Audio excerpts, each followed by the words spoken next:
You're listening to Packers Talk Network. PackersTalk.com.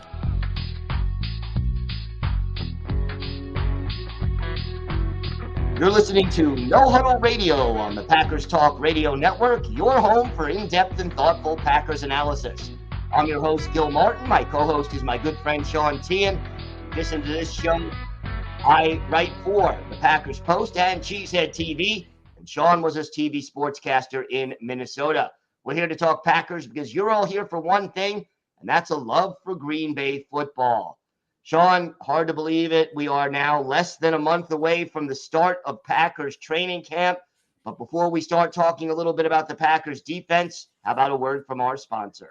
Well, yeah. Hey, you got to get geared up for training camp. And before we get started, a few words about our sponsor, Wisconsin's own Ticket King. For over 30 years, Ticket King has been providing Packers tickets to Packers fans. You can find them on the web at theticketking.com or visit their locations in Green Bay and Milwaukee. For direct links to specific Packers game tickets, go to PackersTalk.com/tickets or browse their website at theticketking.com. Yeah, we're going to talk some defense, but hey, there's a new man in charge starting about this time next year, Gil. Ed Policy is the new president. It was kind of a decision that was expected to be made, but now it's become officially official. It's officially official. So, yeah, and look, certainly the bloodlines are there. Son of Carmen Policy, formerly of the 49ers organization. And boy, the connections since 1992, the connections between the Packers organization and the 49ers organization are certainly very intertwined. But look, we knew Mark Murphy was approaching the mandatory retirement age, and, you know, keeping it in-house and growing from there, I think makes a lot of sense considering how successful things have been lately. This also, we got to remember too, when Mark Murphy was hired, it was kind of out of nowhere, and it wasn't a slam dunk like Ed Policy was, where Ed Policy's been with the team now for 12, 13 years. He's been serving as the COO for a long time. He was a big factor in the Titletown development outside of Lambeau Field. He was a big part of the Green Bay Community Foundation's board of directors. He helped the foundation get resources during the COVID pandemic, during a very difficult time financially for many people. There's a lot of things that Ed Policy has done, a lot of good things. And it sounded like, too, the Packers, according to the Packers team website, they had a search committee. They interviewed 90-plus candidates, but it always seemed like it was always bound to be Ed Policy, a guy in-house who's been grooming for this job. And like you mentioned, Carmen Policy being his dad, and part of a 49ers organization that won 5 Super Bowls in the 80s and 90s, and Carmen Policy was a big part of that organization. It just makes sense. Yeah, it makes sense on a lot of levels. I think it's the right move, and obviously how well he does is going to be vitally important to this organization going forward. But I think, you know, when things are going well, as they are right now for the Packers organization, both on and off the field, you don't want to rock the boat. So I think it makes the most sense to go with the guy who's been here, who's familiar with the organization, who has taken part in some major developments with the organization over the years. And, you know, he's a football lifer. He grew up around the game. So to me, a smart decision by the Packers organization.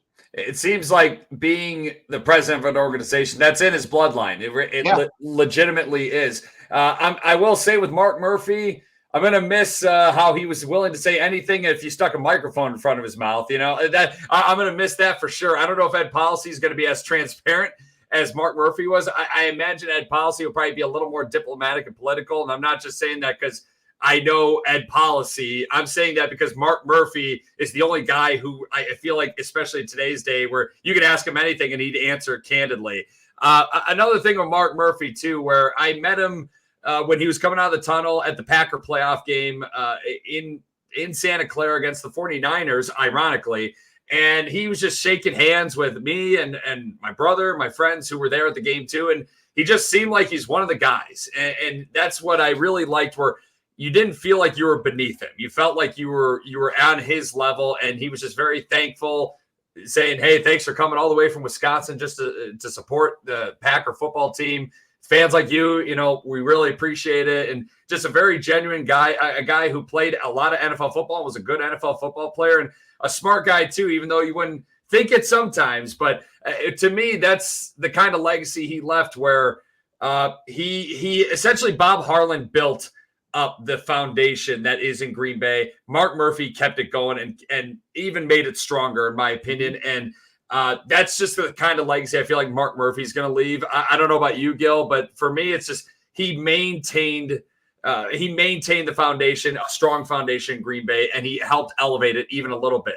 Yeah, he grew it, and there's no question about that. And I remember Mark Murphy as a player for Washington.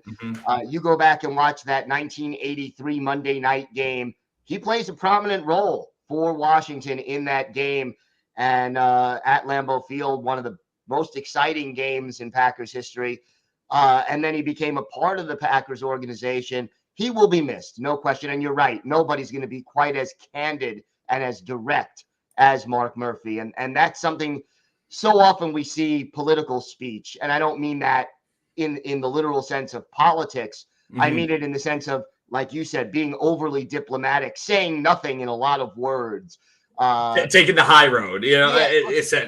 Yeah, I mean, you actually listen to what the person said. It sounds great. And then you're like, wait, that says absolutely nothing.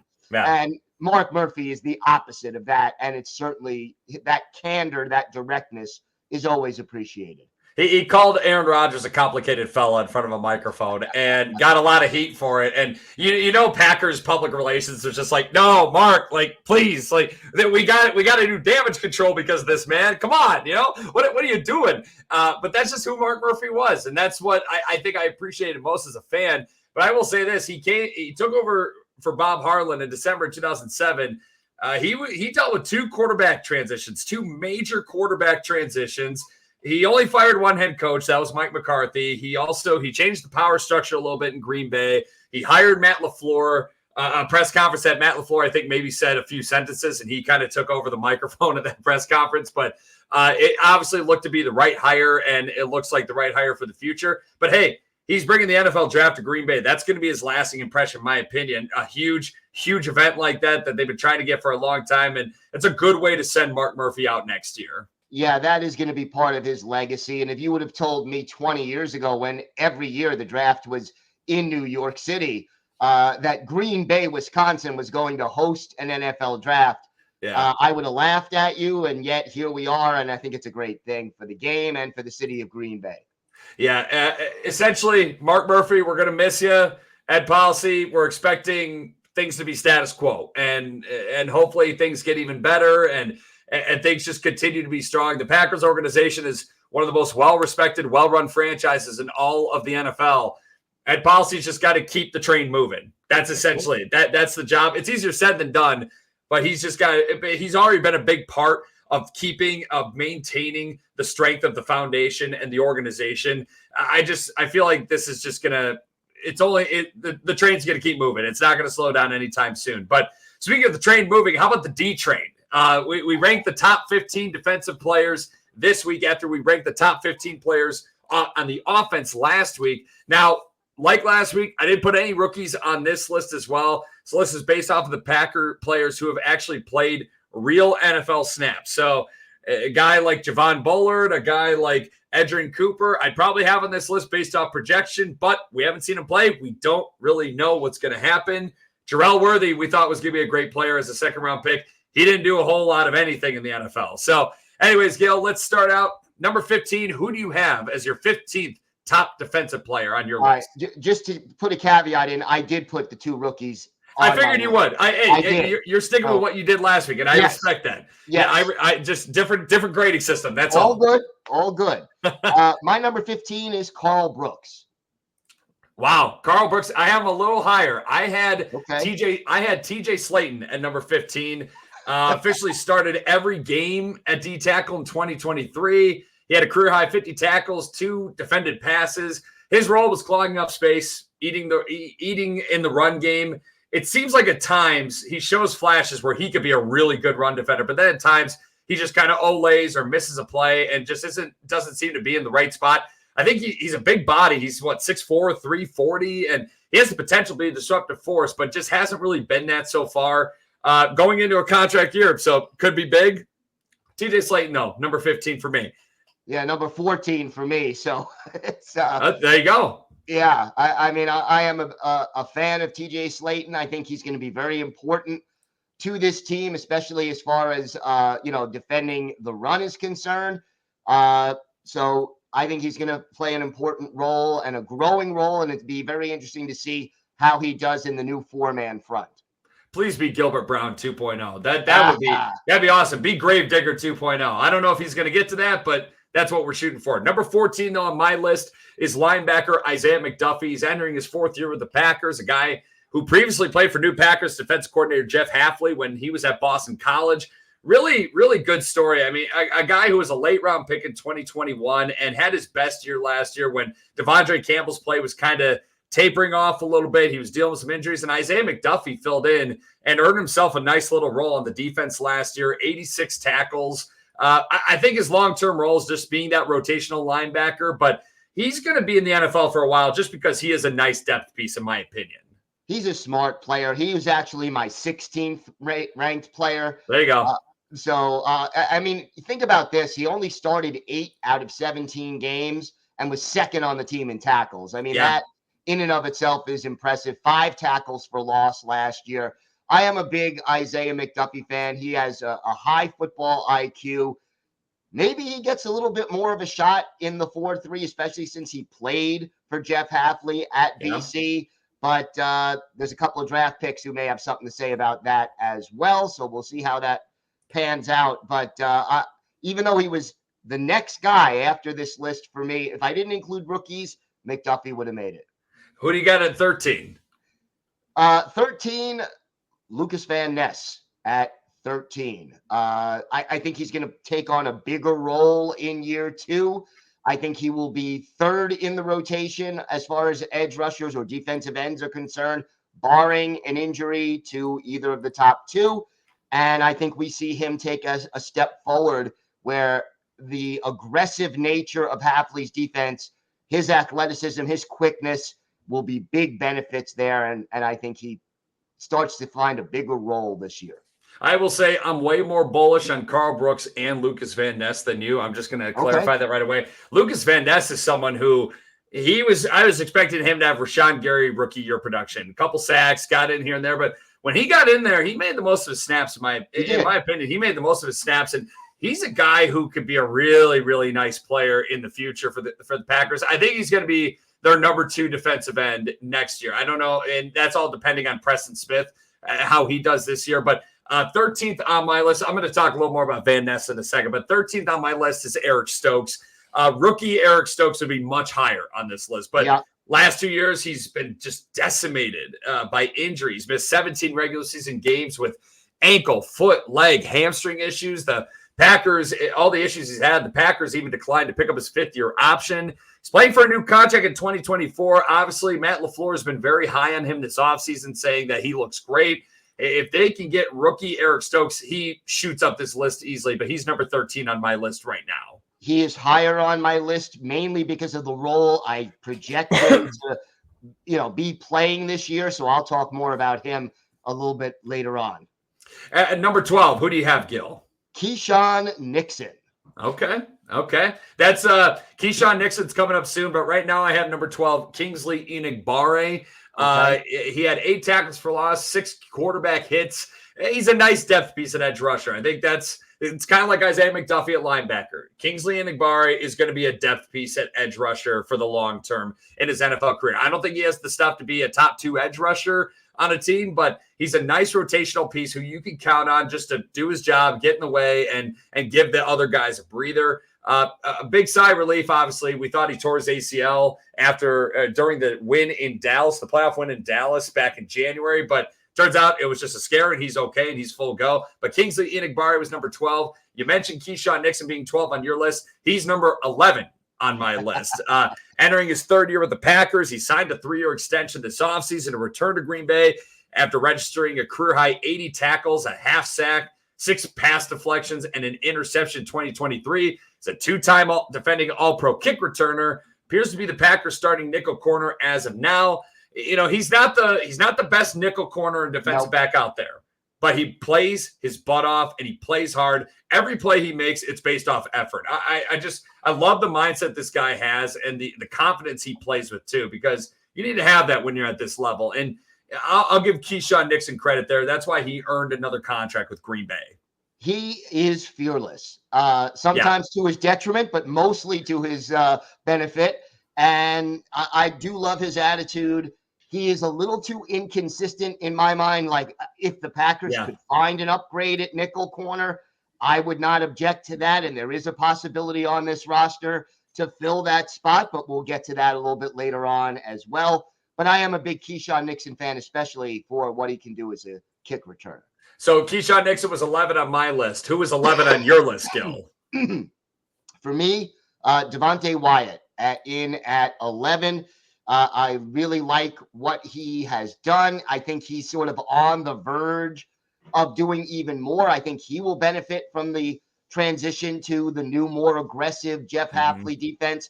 Had 5.5 sacks last year, which I think if you would have asked somebody point blank, you know, how many sacks do you think Devontae Wyatt had? Most people would say, 3, 2.5, 3, 3.5, 5.5 sacks.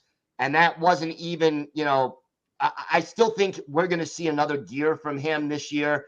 Yeah. So I am a fan of Devontae Wyatt, and I think that his arrow could be pointing up by the end of the season. And I'll elaborate on Devontae Wyatt, where he is quick. He is slippery. His hands are really good. The only thing is he's got to finish plays better. Yes. There are so many times where he is in the right spot and he's ready to make a big play, and a guy just bounces off of him or slips off of him, where he's very, very slippery getting off of offensive linemen and off of blocks, but sometimes those running backs are slippery getting off of him too. And that's something where he's really you got to think where it's just him building his strength and getting stronger. That's something where I feel like was probably a big focus this offseason, just being able to finish plays better.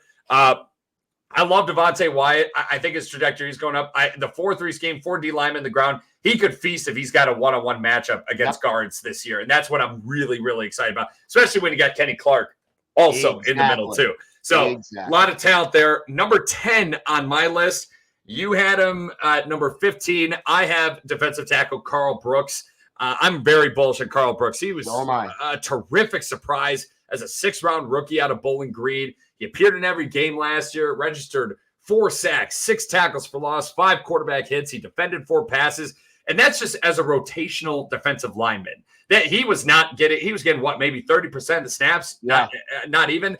The Packers have something with Carl Brooks. When that guy's in there, that dude makes plays. You just wonder, though, the only concern I have, which is he was picked in the 6th round. Is there a reason for that? Is there because you don't think his potential, his projection is beyond what he is at right now, where Blake Martinez kind of comes to mind, where he's very good his rookie year, but that was his ceiling. Has Carl Brooks reached his ceiling already? And that's my only concern. Year two's going to tell a lot. It will tell a lot. And boy, you're making a big jump from the MAC conference to the NFL. And I give him a lot of credit for making that jump. And then, you know, balling out and just showing he belongs in the NFL. Yeah. He can be effective in the NFL. And I'll say this, you have a 6th-round pick. If all he does is become a valuable rotational player, that's a great value right there. Like, if he gives you 4 sacks a year on playing 35% of the snaps, I'll take that, you know, from a 6th-round pick. But I think he does have the potential to get a little bit better. But I think you're right. That is the concern, that this is what he is and that's all he's going to be. I think there's something more there, but he has to prove it. Lot of nice pieces on that D-line that Jeff Hafley has to work with. Who was number 10 on your list, Gil? This is where I put Javon Bullard. Okay. So, again, it is largely a projection in my mind, but I do think he will be either the starting safety or he will take over for Keyshawn Nixon as the slot corner. So I think he's going to play a pretty big role, and I am pleased with what I've seen so far from him in OTAs.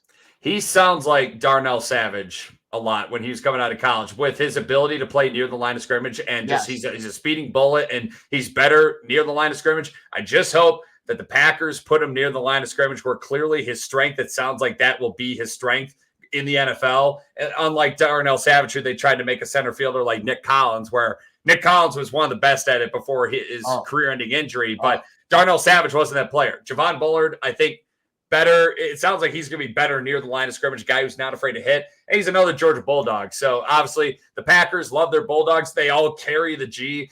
So it's all very similar. But yeah, I'm with you though, where Javon Bullard, if I was putting rookies who haven't played yet on this list, Javon Bullard would be in my top 15. But for this sake, he's not in my top 15 right now. Number 9, I had Devontae Wyatt. We just touched on Devontae Wyatt a little bit, Gil. Who'd you have at number 9? I went with Edgerrin Cooper. That's where I put the 2 rookies at 10 and 9. I think he's going to start. I think it'll be him and Quay as the 2 linebackers in base most of the time, and then probably Isaiah McDuffie mixes in, and when they have 3 linebackers on the field, McDuffie will probably see a little bit more time. I think Cooper has the potential to be a really important piece.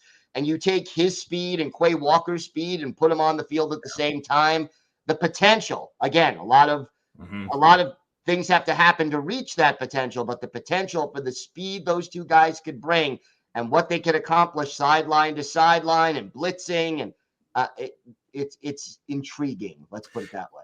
If Quay Walker can live up to his first-round billing, and Edgerrin Cooper, he's getting all this hype and love, where he was probably the best linebacker on paper in the draft this past April. And if those 2 guys can play up to the level that it sounds like they're capable of playing at, you can keep those 2 on the field all the time, and you can just rotate the other guys. And that's the key to the most successful defenses in the NFL today. You got to have those two off-ball linebackers who can play off each other and cover the whole field, never have to leave the field. You hope you have that with Edgerrin Cooper. I've heard just obviously great things. We've heard great things from minicamp. It sounds like he's a really intelligent guy. He gets it. He's got good football IQ. Just a matter of putting it together. Training camp and preseason will show a lot. We'll see what's in store for Edgerrin Cooper, a guy I'm excited about.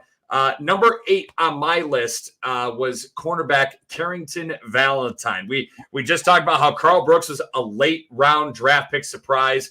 Carrington Valentine was a great surprise last year as a 7th round rookie. He's just someone who looks like he belongs in the NFL. And it's just mind boggling to me that the guy was picked in the 7th round in 2023. He led the Packers with 9 pass deflections.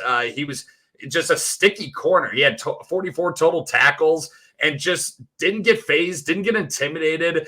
You saw last year when the joint practices with them and the Bengals, where he was going one-on-one Jamar Chase and getting the best of Jamar Chase, and was not getting humbled, was not getting punked, was not getting beat out of his mind. The guy belongs, and he's just someone who I really, really like, and I have high hopes for with Carrington Valentine.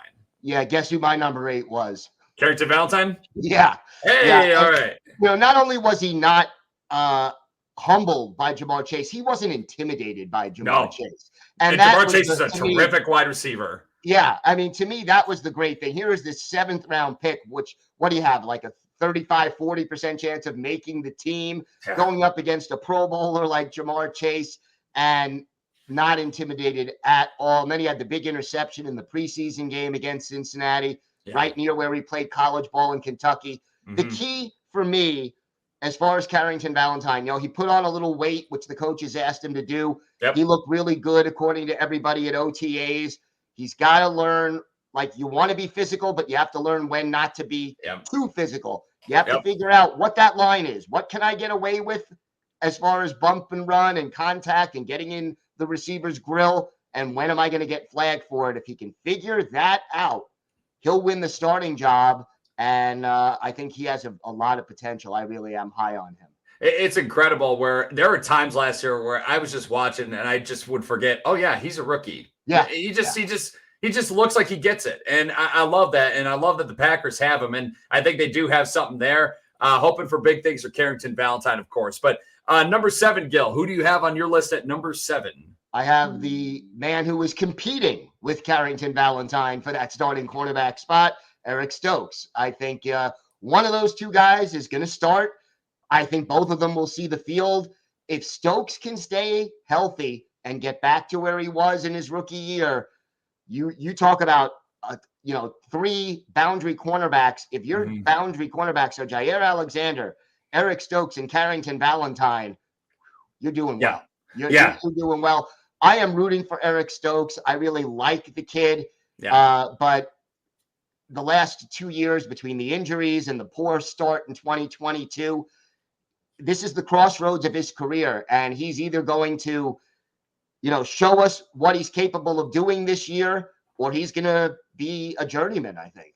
That injury bug, when it gets you, man, sometimes some people just can't seem to scrape it off. It's just, you hope Eric Stokes is past that. A lot is riding on his NFL career in 2024. If he can or can't stay healthy, that's going to be the biggest factor. Number 7 on my list was Quay Walker. He led the Packers in tackling last year, 118 total tackles. He was tied for 4th on the team with 7 tackles for loss.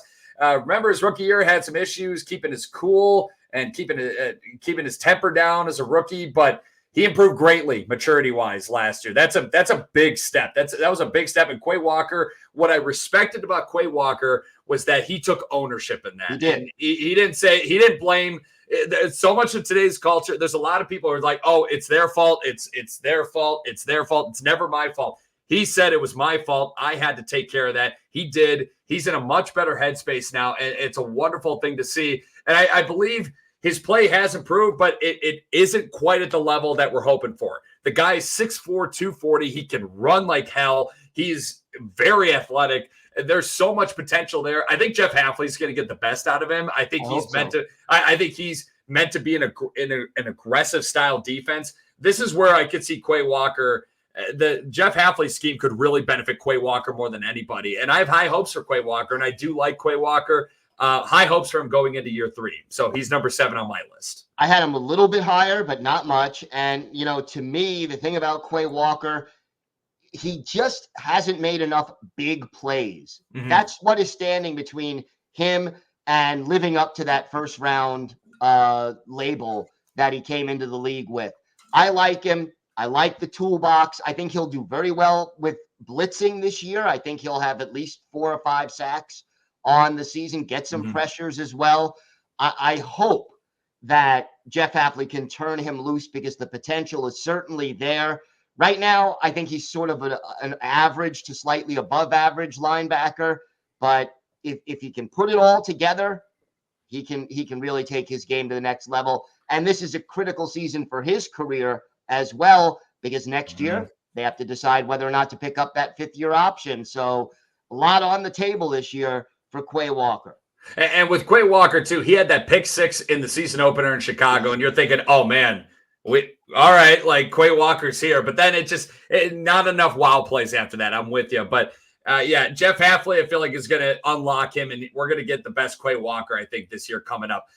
Number 6 on my list, we had talked about him. I'm very bullish on him. Number 6 on my list was Lucas Van Ness. The guy's turning 23 in July. He's just an ascending player. I think he was a lot better, and he was way more productive in his rookie year than I thought he would be. And to me, having that guy, he's built, he's huge, he's athletic, his ability to close, the angles he takes, his IQ, I think he's just very good. He's a very good player who's still learning. And I think the sky is the limit for Lucas Van Ness. So he's number 6 on my list. How about number 6 on your list? Big advantage to me for Van Ness. He played with his hand on the ground in college, lined up in different spots along the line. Yep. I think he'll have a slightly easier time than some of the other edge rushers adjusting to the 4-man front. So, all right, 6 on my list, Preston Smith. Okay. Heavy veteran, steady as they come, leader in the locker room. He's one of those guys that you don't notice all the time. It's like, okay, name the best, players on the Packers defense. And you don't think of Preston Smith right away. But when you look at the numbers and you add it all together, he's there. He's always there. He's on the field all the time. He's smart. And I hope we don't see him in coverage against Pro Bowl wide receivers again anytime soon, which I think Jeff Hafley will remedy. All I think is Seinfeld. And I'm dropping another Seinfeld reference. That's when good. Jerry just said, hey, Just be there. You're Yes. always there. Yes. And Preston Smith is always there. He's had 8 sacks or more in 4 of his 5 seasons with the Packers since coming over from Washington. Like you said, steady 32-year-old. He's the old man in the locker room, and 32. He's younger than me, So I'm not dogging him or anything like that. But he's the old man in the locker room. He does his job. You can always count on him. He doesn't miss any time. He's missed 1 game in his whole NFL career. The guy is just he's always healthy. He's always available. And remember when him and Jaire Smith both came in the same offseason. They were signed essentially on the same day in the offseason, and you were thinking, oh, Preston's going to be here for a few years, but Zadarius is the future. And then Zadarius is gone after 3 years, and Preston's still here. And that just goes to show the character and the kind of player he is, too. I love Preston Smith. He's one of those guys where obviously we want the Packers to win the Super Bowl every year. We want them to – we think they have a good shot this year. We've talked about that. I really want it for Preston Smith, though. He's a guy who I just feel like deserves it. Absolutely. I'm a big Preston Smith fan. And I'm hoping that he also will benefit from Hafley's new scheme. And Preston Smith was number 5 on my list, just ahead of Lucas Van Ness, where I think Lucas Van Ness, he builds off of his rookie year. He's going to move ahead of Preston Smith. And not anything against Preston Smith, but I just think Lucas Van Ness, he's got that potential still right now. And Preston Smith is nearing the twilight, the end of his career. Number 5 on your list, Gil. Quay Walker. Okay, there you go. So we're all shuffled in the same. Yeah, area. A little shuffled, but we're in the same ballpark. So yeah, I just think Walker is going to be the number 1 linebacker on this team, and that's why I placed him where I did. Fair enough. Let's go to number 4. I had Preston Smith at number 5. Number 4 for you, Gil. The X-Man, Xavier McKinney. Okay, well, Xavier McKinney's coming up for me, but I had Jaire Alexander at number 4, mainly because he had such a rough 2023 season on and off the field. He dealt with the injuries. He had the issues with the coaching staff. Particularly, it seemed like he had some serious issues with former defense coordinator Joe Barry. His play was poor on the field. Obviously, he got suspended a game for conduct detrimental. When this guy is locked in, though, he's number 1 on this list. He is the best defensive player on the Green Bay Packers when he is locked in. It sounds like all good things. He showed up at the offseason program. Matt LaFleur told him to take a hike at minicamp because he was so present during OTAs. I think Jaire is going to turn the page, but right now he's number 4 on my list. Fair enough. I mean, to me, McKinney is going to play such an important role. Hafley always talks about wanting his safeties to be interchangeable so they could do different things. You need a talent like Xavier McKinney to make that happen.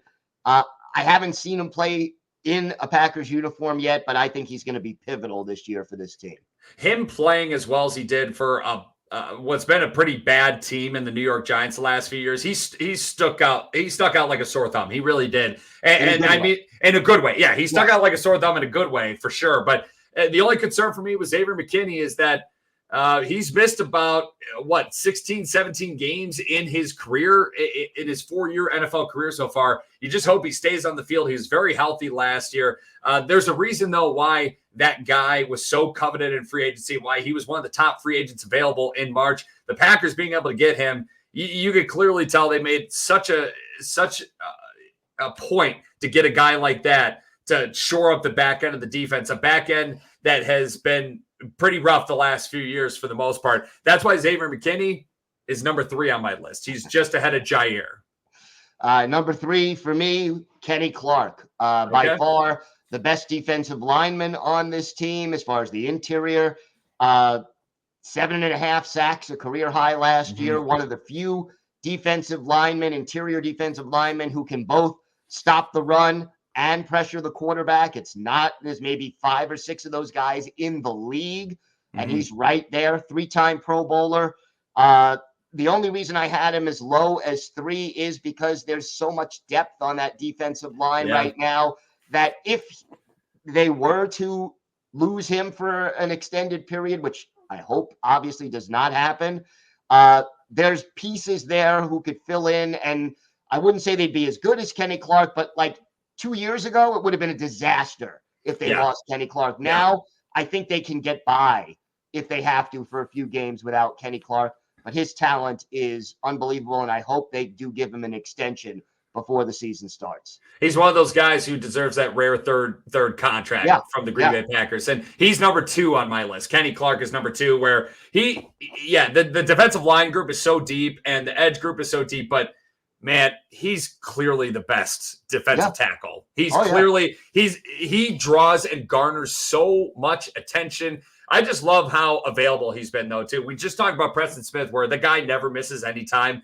Kenny Clark barely misses any time. Knock on wood, but he's so disruptive. He opens up stuff so much for everybody else, and sometimes you wonder, it's like, oh, where's Kenny Clark? Well, he's getting double and triple teamed in a lot of games, and he's still making plays. Kenny Clark is number 2 on my list. I love the guy. I hope they sign him to a 3rd contract. I'm really, really hoping for that, but he's a terrific player. Who's number 2 on your list? Can I take a guess that it's Jaire? No. Oh, interesting. Okay. I think my number 2 is going to be your number 1, and that's Rashan Gary. There it is. Okay. Yeah. Rashan Gary. I'm with you. Rashan Gary's number 1 on my list, and that's because that is the most. Kenny Clark may be the best defensive tackle. Rashan Gary's the most disruptive player on that Packers defense. He hasn't had more than 9.5 sacks in any season in his NFL career. But look at the contract the Packers gave him. You don't want to give him that because that guy is clearly a focal point of every opposing offense's game plan, and he's clearly a big factor. He's always there putting pressure on the quarterback. He's a big factor in the passing game. As a run defender, he could improve a little bit, but the guy, his ability to come back from that ACL injury he suffered in 2022 and to have a 3-sack game when he wasn't quite in full season mode and everything like that, and still working his way back from that ACL injury. I have so much respect for Rashan Gary. Even me as a Buckeye fan, he's one of the good ones to come out of Ann Arbor, essentially. And I love Rashan Gary, and I think he's the best defensive player on this team. But I want to hear your case why you think Jaire is the best defensive player on this team. Well, I got to touch on Gary a little bit first, though. Okay, fair enough. The work ethic is outstanding. We see his off-season workouts every year. He posts a video on social media. Mm-hmm. Guy worked his tail off to get back from the injury, as you said. And, you look at his pass rush win rate. Yeah. He may not get a lot of sacks, but he is, I think, if I recall correctly, either 3rd or 4th in the league. He's definitely top 5. At pass rush win rate. So, and maybe, just maybe, and again, we're putting a lot of eggs in this Jeff Hafley basket, but the aggressiveness that Jeff Hafley will bring, I think, will do wonders for turning some of those pressures and quarterback hits into sacks for Rashan Gary. I think he gets his first Pro Bowl and his first double-digit sack season this year. Yeah, he's an awesome player, an awesome talent. Jaire, I will say, if he didn't have such a rough 2023 season, he would have been number 1 on this list. But Gil, obviously, you're saying he's the most important player, and I definitely agree with that if we get locked in Jaire Alexander. And I think we will get locked in Jaire. Last year was a disaster by Jaire standards. Couldn't stay healthy, couldn't keep his head in the right place, getting that suspension. But to me, when I made this list, I thought about who is the one player that if he got injured, based on the way this roster is constructed, they would feel it the most. And I think that is Jaire Alexander. Because as much as Eric Stokes is talented, I don't know if I can trust him to stay on the field and get back to his rookie year. And as much as I like Carrington Valentine, I think he's a great cornerback too, but if he has to be cornerback 1, I can't say that I'm overly confident in his ability to do that yet. I'd love for him to prove me wrong. But to me, you lose Jaire Alexander. Not only are you losing your best cover guy, but the attitude, the confidence, the way he goes about things when he's in the right place mentally, it's infectious. It rubs off on this team. And I think he is the most indispensable guy on this roster as it's constructed right now. That's fair. That's fair. It's a good problem to have if you're arguing who the best defensive player is on this team. Where that I feel like, and we've talked about too, where you could draft a bunch of defense. The Packers have drafted so many defensive players in round 1 who are on this team right now, and you could do that, but they could all suck. But these guys, a lot of these guys are good. Yeah. It's just I don't think they've been put in the right spot, and it's all Jeff Hafley to make this defense hum and put these guys in the right spot and really, really just take advantage of the personnel and the talent you have on that side of the ball. So I can see Jaire number one. Xavier McKinney, though, he's important too at the safety group. I think he's going to be a huge factor for the Green Bay Packers defense as well. But there you go. There's our rankings. I had Rashan Gary number one. Gil has Jaire Alexander number one. Both great players. Honorable mention for me, defensive tackle Colby Wooden, who showed some flashes. He was just on the outside. Also, cornerback Corey Ballantyne, who really played surprisingly played very well last year when pressed into duty. He really held his own a lot better than I think a lot of people did. And then, of course, I didn't include Edrin Cooper, Javon Bullard, but they would have been in my top 15 if I were included rookies based off projection. Yeah, fair enough. And as I said, Isaiah McDuffie would have been my next guy. And it just, these are tough choices, but it's a good thing that they're tough choices. Well, first, before we wrap up, also, Gil, congrats to our quarterback, Jordan Love, on his engagement to his girlfriend, now fiance, Ronica Stone. The two got engaged in Tuscany this past week while on vacation in Italy. Oh, to be rich as they are, you know. And she's a pro volleyball player. My wife is a huge fan of Ronica Stone. She loves Jordan Love too, but my wife loves volleyball. She's a big volleyball person, always has been. She's actually playing volleyball right now. She's not even here. She's playing volleyball right now. And Ronica Stone is a pro volleyball player, so she's a big fan. Obviously, Jordan Love's the quarterback of our favorite football team. So pretty cool moment. And hopefully Jordan Love, not the last ring he'll have in the next year or so. Absolutely. Congratulations to both of them. Yeah. And Gil, what articles do you have coming up online for the Packers Post and Cheesehead TV? Well, did a bunch of things this week. For Cheesehead TV, I talked about the three most indispensable players on the Packers defense, kind of tying in with what we were doing here today. Jordan Love, I think, obviously is the one guy the Packers can't afford to lose most on offense, but there's some discussion on defense, and we did break it down a little bit here. And for the Packers Post, I did an article on the Packers' biggest rivals outside the NFC North. So, no rest for the wicked. No offseason when it comes to Gil Martin, ladies and gentlemen. This is what you get. You hear what you get. So, Gil, you ready to wrap up some trivia? Let's go for it. Well, we were talking about new Packers safety Xavier McKinney earlier in this episode. He's still a youngster. He's turning 25 in August, but in the last 3 years, he is one of only 2 NFL players to register more than 250 tackles, 8 interceptions, and defend more than 25 passes during that time. Gil, of these 3 players, who is the other player in this class? Is it A, Tampa Bay Buccaneers safety Jordan Whitehead, B, Atlanta Falcons safety Jesse Bates, or C, Buffalo Bills cornerback and former Green Bay Packer Rasul Douglas? Ah, boy. I didn't know this either. I had to look into it. So take your shot, man. I'm gonna say Rasul. It is not Rasul Douglas. He's on the outside of that. It was actually Jordan Whitehead. He had a career best 4 interceptions, 9 passes defended, 97 total tackles last year with the New York Jets, which launched him in this special category with McKinney.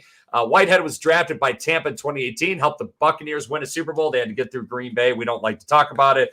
Spent the last 2 years with the Jets before returning to Tampa in free agency this offseason. So Jordan Whitehead, Xavier McKinney, special class, the 2 of them. Well, that's elite company, and it's good that we have one of those 2 guys on our roster for sure. Oh, yeah. Gil, send us out, man. I'm ready to go. I'm ready to be done for the night. All right. Well, that's it for today. We'll be right back here next week. Follow us on Twitter at Gil Packers and at GB Packers Sean to stay up to date on all things Packers or to ask us questions. Or you can email us at gbpackersean@gmail.com. Make sure you're subscribed to Packers Talk on iTunes, Google Play, Spotify, wherever you get your podcasts. And you can also now find us on YouTube. And a big thanks to PackersTalk.com for powering our show. And thank you for listening. Until next time, go, Pack, go. Go, Pack, go.